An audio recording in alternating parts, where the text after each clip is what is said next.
All right, hello everyone. This is Chris Bolts, and I'm getting ready to go ahead and do a quick review of Isom number two.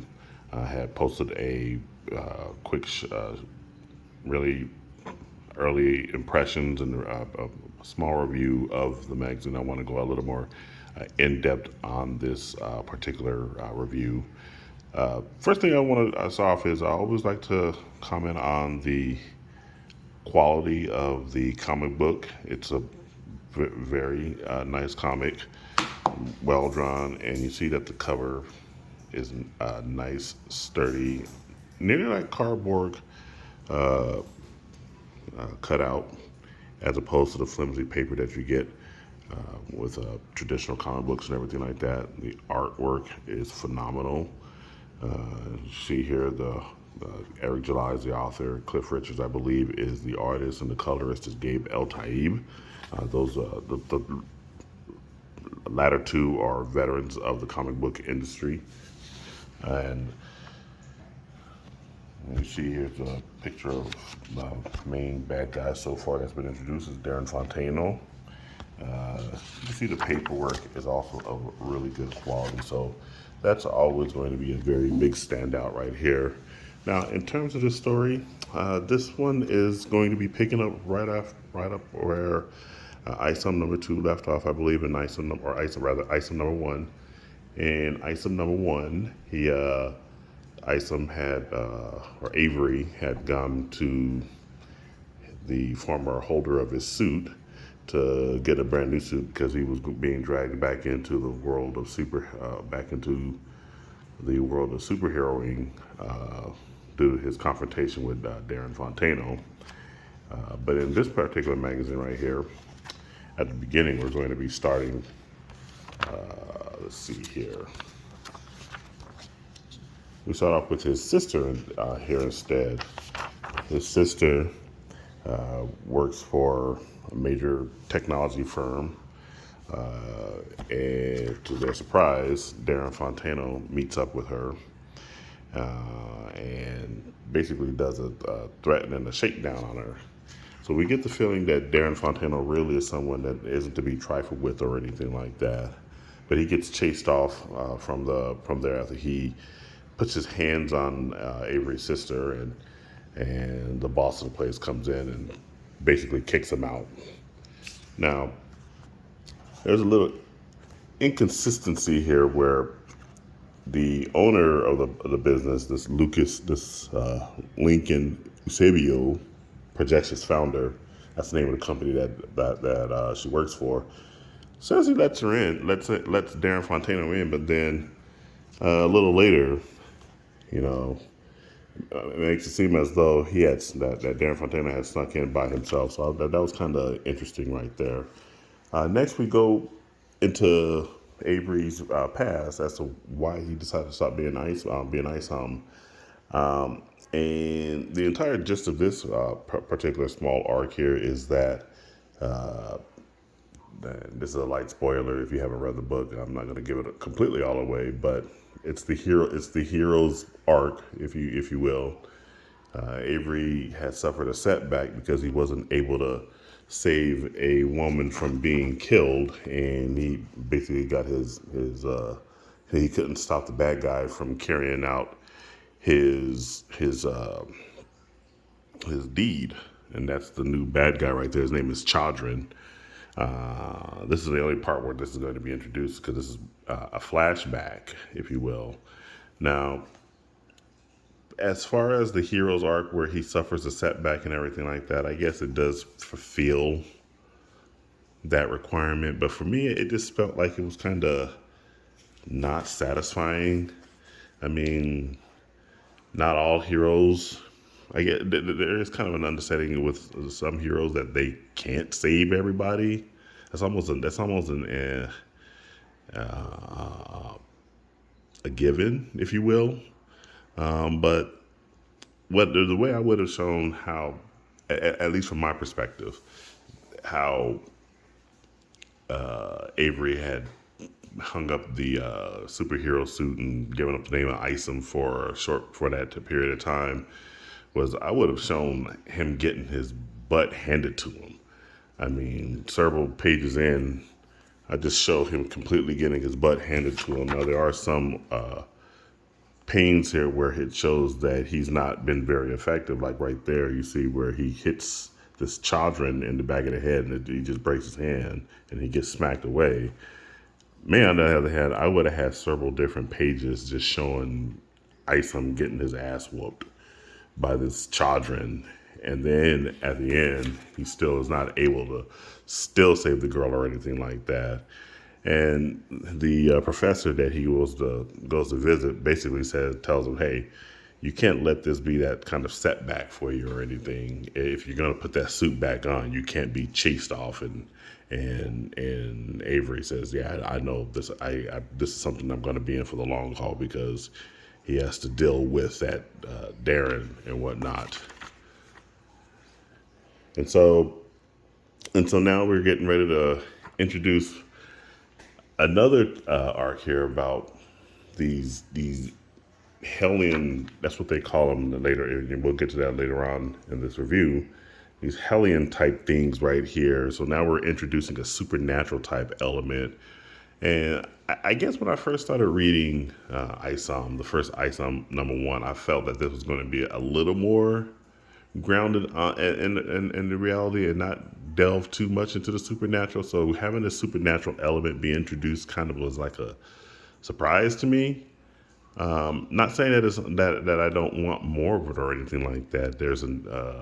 But I thought that was going to be the basis of this group that was introduced in a short little article or a piece in the first Isom called Norfrica. I thought that was what that group was going to be dealing with. But if this is all going to be happening within the same universe, I guess it is. It has to be introduced in some form or fashion here. I just wouldn't want it to really be introduced in Isom, but it is what it is. It's been introduced and everything like that. So Isom is fighting these Hellions. He again gets his ass whooped. He gets his ass whooped here and everything like that, and that's kind of been the theme going for a bit here is that Isom is been getting his ass whooped. And so now this is going to be introducing a new character that's coming in to help out. His name is Gooding. That's this guy right here, Gooding. I guess he's this Rippaverse's version of a Tony Stark, highly educated, tech savvy, real big genius. Don't know if he's a billionaire or anything like that. That'll just complete that circle or anything like that. So it's a cliched character, but I guess every series needs to have their version of a billionaire playboy. If that Lincoln guy isn't it, then this guy definitely would be. But apparently he does some side work for Isom, or rather Avery, because I don't think he knows who Isom is. When he's treating Avery for some of his injuries and wounds and everything like that, he gets kind of surprised at his quick healing factor. And then after this gets through, we now get introduced or get sent back to Alpha Core. We're at Alpha Core headquarters. So here's another arc that's being introduced. And so we're getting this little backstory, and I guess this is going to be the setup for Chuck Dixon's Alpha Core series that he's working on for Eric July there. So we get this little exposition between the leader of Alpha Core and this lady right here. The name escapes me or whatnot. What both their names, what their three names are, and everything. And of course they're kind of surprised by this new character Yaira that has showed up in the book and at the battle scene when they had saw her drop Avery from very high up, and he had somehow survived that. So they're basically being taken aback by that. Having a quick rundown and recap and everything like that. So there's a lot of different types of things going on here, and ultimately we're gonna go ahead and skip forward. Now, just a real quick thing right here. with Darren Fontano. Darren Fontano is basically in this particular panel confronting the Except, which is what the specialized humans in this world, the Ripperers, are called. They're called Excepts. That's EXCEPTS. And he's wondering how it is that this Except got his butt handed to him by Avery, and and Darren is asking him for questions about who he is and why Darren, or rather not Darren, but Avery was able to handle him so much, and if Avery had any type of special powers or anything like that. And this guy, he kind of just blows him off, and you see it, even if he wasn't an Accept, you see how big this dude is. So he kind of is a man of his own. He's a man that cannot be easily intimidated or trifled with in his own right. But I feel that he was able to walk over Darren too easily. You know, if Darren is supposed to be this big threat in this area, in this magazine, this would have been a really good time for Darren to really show it here. You see that he says right here in this particular panel that they do have weaponry that are specially designed to handle Excepts, like this big dude right here. And the big dude still just blows him off and everything like that. That would have been, if I was Eric and the artist, this has been a place where I would have demonstrated that Darren really is someone that isn't to be trifled with. I'd have pulled the gun out and just shot him right there in the point blank in the face or something like that, and just show how much he doesn't have any care for the life of others or anything like that, and that he needs to always demonstrate his strength in some form or fashion.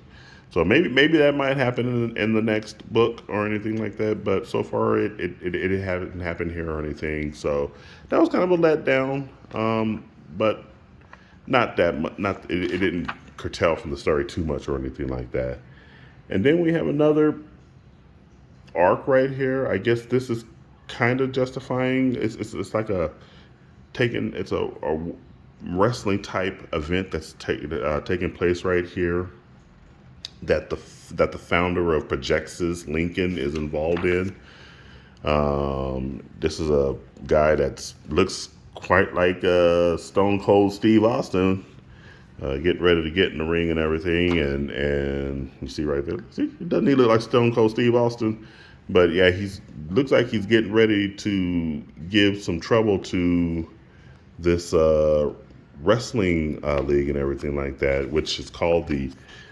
Go back here for a minute. It says it's the. Where is it at? It says it's the SSWL. So the one thing I don't like about using acronyms is, you don't want people trying to guess what that acronym stands for. I'm assuming that it stands for some type of wrestling league or wrestling. Obviously, it's a wrestling league. I don't know what the SS stands for, but it's obviously a wrestling league. But I just don't like using acronyms or anything. But this is another arc that's been set up. So we're getting a lot of characters that are introduced, a lot of arcs that are being set up here. And I'm assuming that these are going to become different stories that's going to be explored at different comics and whatnot. And then we have another, it looks like this is probably another Except that's being introduced right here. Her name is Sally. I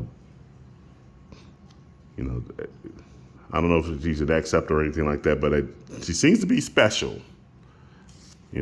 But there's not much exposition right there or anything like that. So we're just going to go ahead and skip forward to the final arc of this particular. We see that Isom right here. Avery, he puts the suit back on, and now he's completely taking back on the role of being Isom again. And like he told Professor Cedric that he's not gonna back down from this again or anything like that. So now, after getting a hint from Gooding about who to go to get help with those Hellions that he met earlier, we're now going to be going to a place all the way out in the middle of nowhere to meet the last character that's being introduced in this book, Blood Ruth, and that's her right here. This is Blood Ruth. Sorry the glare is on the phone and everything like that. I wish there was a better way I could have done this, but this is the best I could do for right now. And so this is the Sydney Blood Ruth, and look at she's fine as hell. I'll say that. Fine as hell and everything like that. I do miss the days of when women were drawn as women and men is drawn as men in comics and in a lot of different types of media. But that's a conversation for a different day. But this is the last arc that's being introduced. So now we're really going to be diving into the supernatural here. And so she's meeting up with Isom. They're getting ready to move on. You see that there's a dragon right there. There were a couple of hell dogs that were introduced earlier. Where is it? So he's fighting some of the alligators. So there's the two dogs that accompany her. And now we got these dragons that they're dealing with. And so it's just so many different types of story arcs that are being introduced. I was kind of wondering where it was all leading and everything like that. We see here on these pages, Isom is being overwhelmed, but he's got Sydney Blood Ruth that's helping her out. And the reason why they're going on this adventure right here is because this was the lead that Gooding had given Isom to go look for his missing employee, Sam. And so this is where they discover that he's located. There's some type of underground that leads to hell. Now, I do like a little bit of meta here. That there's one thing that as they're talking, Isom is asking her about the nature of these things and everything like that. And multiple times, Eric has mentioned that he does not like multiverses, and I completely 100% agree with him. Multiverses suck because there's no type of stakes that are really involved with the multiverse. Characters can come and go, they can die, they can disappear without any type of explanation, and all of a sudden they're right back. So here's a little bit of matter right here on this bubble right here. So I'll just come in right there. So just describing what it is about these types of universes. You see that City Bloodroot says, so you know that hell is a specific, unique place, but not all of the cultural tales are bogus. There are countless realms that fit these descriptions. Different planes, different realms that you can just walk up to or visit. And then Avery asks, like different universes? And then here's Sydney Bloodroot's retort, no, that's fictional nonsense. Instead, look at it more like dimensions, a pocket of space that the naked eye cannot see. With the proper atmospheric manipulation, that space becomes tangible. I'm guessing that's where the wolves and dragons come from, and which he finally realizes. And this is basically Eric establishing that his one rule is that there will be no multiverses, and all the stories that are being told here will have some type of gravity associated with them. There's no multiverses or anything like that. So I really do appreciate that call out to the nonsense that's happening with a lot of properties, and not just with DC and Marvel. There's a lot of places that like to use time travel or multiverses to try to explain things, or to make it seem like their universe is larger than what it is. And I'm thinking, there's no reason to do any of that. There's no reason to do any of that. If a character dies. Just try to come up with new characters. So I like that he's putting that limitation on himself and on Rippaverse. And if this thing continues to blow up as I suspect it will, let's just hope that it plays out in the end. And then at the end, we finally see that it's not just Darren Fontano that Isom has to worry about. After all his battles with all these demons that are just coming out of all the woodwork and everything like that, we finally see that there is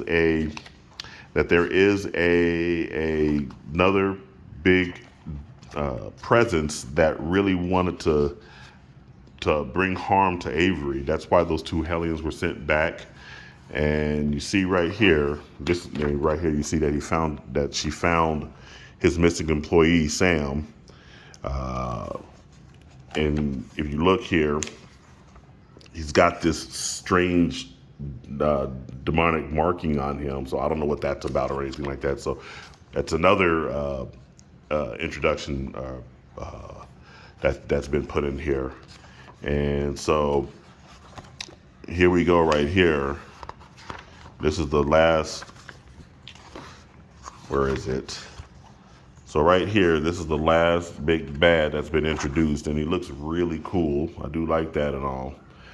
But overall, we have all these different types of arcs that are being brought together in this magazine, in this book. We got the Darren Fontano arc. We got that that SSWL arc that's leading into the Projections founder. We got the Alpha Core arc that's happening. We got that Sydney Bloodroof. We got the Gooding arc. We got and so it's for me, it just felt like a lot of stuff is being stuffed together. And I guess on the one hand, that's pertinent because he's trying to introduce a lot of different things. He being Eric July, he's trying to introduce a lot of characters to get this universe up and running. Specifically, for myself at least, I would have just liked to have left it just focus more on this Darren Fontano arc and just focus on that and have that come to its conclusion and everything. This is called the ill-advised arc. So calling it the ill-advised arc there that can be a lot of open interpretations associated with that. I mean, was it ill-advised that Avery decided to put back on the Isom suit? Was it ill-advised that he decided to take on Darren Fontano? Is it ill-advised that his sister, Altuna, I believe, is working for Projectus, and she doesn't really know what that leader is about and what's going on there? Is it ill-advised to get involved with Sydney Bloodruth and what's coming through hell? So in one way, it is proper to call it the ill-advised arc, but at the same time, it just feels like there's a lot of things that are going on, and it doesn't seem like it's really focused or anything like that. So for me, whereas the first Isom was really intriguing and really pulled me in, and I was wanting to see where it would head and everything like that. I feel like Isom number 2 had a lot of jumbled arcs that just got thrown together to try to get this world off the ground and everything like that. Whereas I would have just preferred to have this focus more on just the Darren Fontano arc. I think there was enough right there that could have been explored and everything like that. So like I said in my quick review, I gave it a 6.5, and I'm gonna stick with that. Maybe a 7. Yeah, well, let's give it a 7. We'll say 7 out of 10. For this overall issue.